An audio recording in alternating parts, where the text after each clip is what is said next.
Maxkamada degmada Caynaba ayaa si rasmi ah maanta u ansixisay sagaalka xubnood ee golaha deegaanka degmada Caynaba ee ka soo baxay magaalada Caynaba doorashadii isku sidkaneed ee golayaasha deegaanka iyo wakiilada ee dalka Soomaaliland ka qabsoontay 31 May waana kan gudoomiyaha maxkamadda gobolka Saraar oo arintaasi ka hadlaya. Bismillahir Rahmaanir Rahiim. Jamhuuriyadda Soomaaliland maxkamadda gobol degmo Saraar Caynaba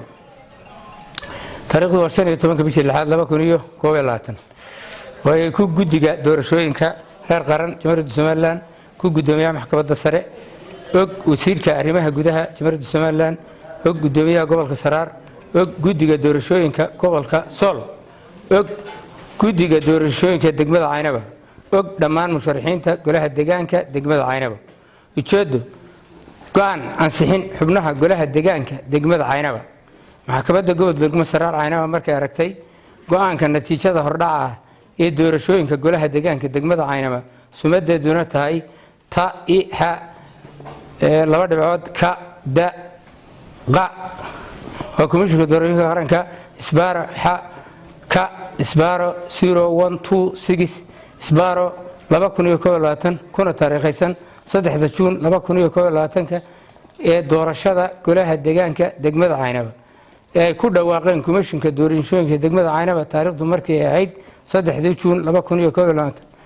dhigaysa in doorashada golaha deegaanka degmada Caynaba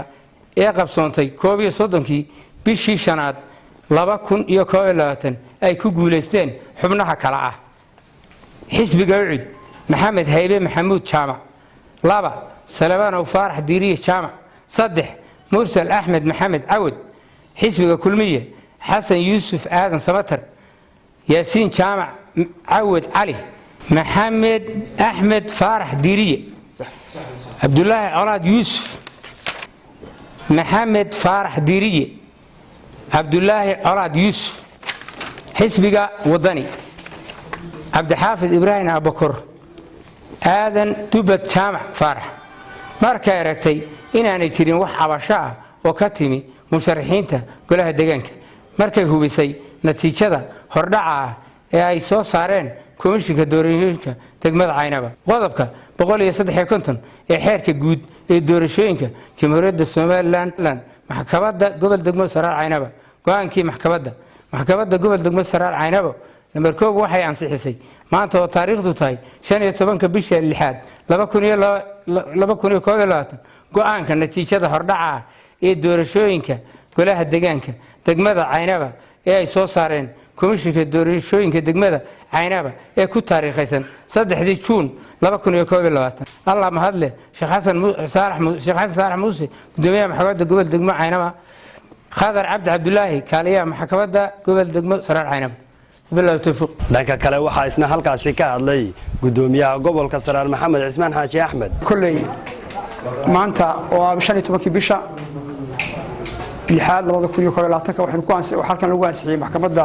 gobol degmo ee Saraar liiskii xildhibaanada cusub ee degmada ay yeelanayso Caynaba intaas maanta laga bilaabana waxa tiidee xildhibaano u soo baxay gobolka iyo degmada runtii Caynaba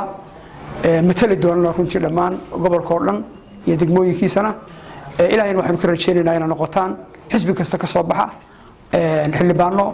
u adeega danta bulshada gobolka Saraar dhamaantii وعلي آدم در علي تاني ورركة تلفزيون كون كيبل مقالة Caynaba